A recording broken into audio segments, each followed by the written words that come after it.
ഇന്ന് രാത്രിയിൽ ഹസ്ബൻഡ് വരുന്നുണ്ട്. അപ്പോൾ ഹസ്ബൻഡ് ഓഫീസുമായിട്ട് ബന്ധപ്പെട്ട് ബാംഗ്ലൂർക്ക് വന്നാണ്. അപ്പോൾ അവിടുന്ന് ഒരാഴ്ചത്തെ ലീവ് ചോദിച്ചിട്ട് നാട്ടിലേക്കും കൂടി വരുന്നുണ്ട്. അപ്പോൾ ഇന്ന് രാവിലെ ഞങ്ങൾക്ക് ഉപ്പുമാവായിരുന്നേ. ഈ ഉപ്പുമാവ്, പുട്ട് ഇതിലൊക്കെ എനിക്ക് പഞ്ചസാര ഇട്ട് കഴിക്കുന്നതാണ് ഇഷ്ടം. വേറെ ഒരു കറിയോ പഴമോ ഒന്നും ഞാൻ കഴിക്കത്തില്ല. ഇപ്പം നാട്ടിൽ വന്നേ പിന്നെ ചേച്ചി മുട്ട കൊണ്ടുത്തരുന്നുള്ളത് കൊണ്ട് ഒരു മുട്ട എപ്പോഴും ബോയിൽ ചെയ്ത് കഴിക്കാൻ നോക്കാറുണ്ട്. പിന്നെ ഇന്ന് ഷീച്ചാൻ വരുവായത് കൊണ്ടും ഒരാഴ്ചത്തേനേ ഉള്ളത് കൊണ്ടും ഞാൻ കുറച്ച് ബീഫൊക്കെ വാങ്ങിയിട്ട് വന്നിട്ടുണ്ട്. അപ്പോൾ ബീഫൊക്കെ ഞാൻ എപ്പോഴും പുറത്ത് വെച്ചാണ് കഴുകാറ്. ബീഫ് മാത്രമല്ല, നോൺ വെജ് കഴിവതും പുറത്ത് വെച്ച് കഴുകുവേ. ബീഫെല്ലാം കഴുകി വരെ കുക്കറിലേക്ക് ആക്കിയിട്ടുണ്ട്. അതിലേക്ക് ഉപ്പും കുറച്ച് സ്പൈസസും ഇട്ട് കൊടുത്ത് പിന്നെ മഞ്ഞൾപ്പൊടിയും കുറച്ച് മുളക് പൊടിയും കുറച്ച് കറിവേപ്പിലയും അതെല്ലാം ഇട്ടിട്ട് നന്നായിട്ട് കൈവച്ച് ഇതുപോലെ മിക്സ് ചെയ്തിട്ട് കുക്കറിൻ്റെ മൂടി അടച്ചിട്ട് ഒരു 2 വിസിലിൽ കുക്കറിൽ വേവിച്ചെടുക്കാമേ. പിന്നെ കപ്പയില്ലാതെ എന്ത് ബീഫല്ലേ. അപ്പോൾ നമ്മുടെ വീടിൻ്റെ തൊട്ടപ്പുറത്തെ വീട്ടിലെ അച്ചായനാണ് ഇന്നലെ ഒരു കപ്പ തന്നിട്ടുണ്ടായിരുന്നേ. ആ കപ്പ ഒരു 3-4 കിലോ ഉണ്ടായിരുന്നേ. അപ്പോൾ അത് ഞാൻ മുഴുവനായിട്ടും അങ്ങ് എടുക്കുകയാണ്. അപ്പോൾ ഞാൻ തോല് പൊളിച്ച് മമ്മിയുടെ കൊണ്ട് കൊടുത്തിട്ടുണ്ട് അരിഞ്ഞു തരാനായിട്ട്. അപ്പോൾ ഞാനൊരു ബീഫ് കറിക്ക് വരട്ടാൻ തുടങ്ങിയപ്പോൾ തന്നെ കറണ്ട് അങ്ങ് പോയി. അപ്പോൾ ഞാൻ ചീനച്ചട്ടിയിലേക്ക് ഓയിൽ ഒഴിച്ച് കൊടുത്തിട്ടുണ്ട്. ഓയിലല്ല, വെളിച്ചെണ്ണ. അതിലേക്ക് കടുക് പൊട്ടിച്ച് ഇഞ്ചി വെളുത്തുള്ളിയുടെ പേസ്റ്റും പിന്നെ സവാള ഇട്ട് ഉപ്പും കറിവേപ്പിലയും ഇട്ടിട്ട് നന്നായിട്ടൊന്ന് വഴറ്റി കൊടുക്കുന്നുണ്ട്. അപ്പോൾ ഇത് ചെറിയ രീതിയിലൊന്ന് വഴണ്ടി വരുന്ന സമയത്ത് അതിലേക്ക് കുറച്ച് തേങ്ങാക്കൊത്തും കൂടെ ഇട്ട് കൊടുത്തിട്ടുണ്ട്. അപ്പോൾ തേങ്ങാക്കൊത്ത് ആ സമയത്താണ് ഞാൻ ഓർത്തത് ഇടാനായിട്ട്. അതിനിടയിൽ മമ്മി കുറച്ച് ഓമയ്ക്ക ചെത്തിക്കൊണ്ട് വന്നിട്ടുണ്ട്. മമ്മി ഇടയ്ക്കിടയ്ക്ക് എന്തെങ്കിലുമൊക്കെ ഇങ്ങനെ ചെത്തിക്കൊണ്ട് തരുവേ, കഴിക്കുന്നു പറഞ്ഞ്.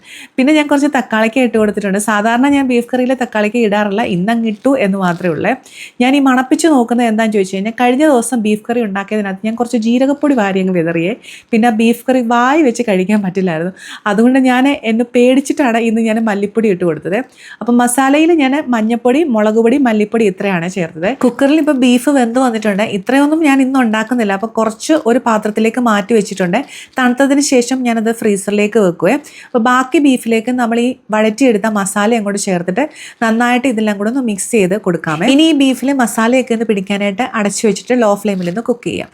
അപ്പോൾ ഇനി ലാസ്റ്റ് കുറച്ച് ഗരം മസാലയും കൂടി ഞാൻ ഇട്ട് കൊടുത്തിട്ടുണ്ട്. അപ്പോൾ കപ്പ മമ്മി അപ്പോഴത്തേന് അരിഞ്ഞു തന്നു.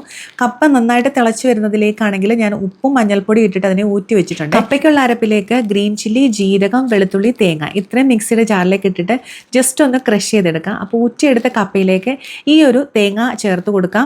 എന്നിട്ട് അതിലേക്കാണെങ്കിൽ കുറച്ച് ഉപ്പും കറിവേപ്പിലയും കൂടി ഞാൻ ചേർത്ത് കൊടുത്തിട്ടുണ്ട്. എന്നിട്ട് ലോ ഫ്ലെയിമിൽ ആ ഒരു അരപ്പൊന്ന് ആവി കയറ്റിയെടുത്തിട്ട് ഒന്ന് കുഴച്ചെടുത്ത് കഴിഞ്ഞാൽ കപ്പ വേവിച്ചത് റെഡി.